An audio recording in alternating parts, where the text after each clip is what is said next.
Hello there, this is bizarre video number 27. This is our front doorbell. It's a Gents of Leicester 100Hz mains sounder or hooter used in factories for change of shift and that sort of thing. If we come through here and have a look up,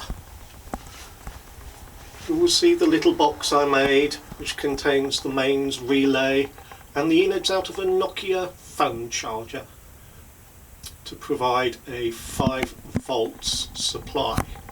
Right, let's just go outside to the bell push. Alright, here's a bell push and here's the noise. Okay, excuse the mess. The front door is, or the rear door, the back door is in the kitchen.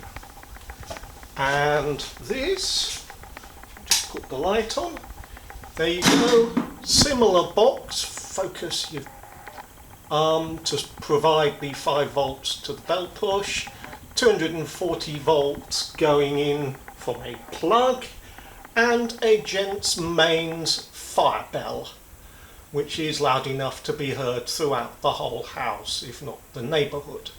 So, if I just open the door, where are we? Nice little bell push there, there's my finger, and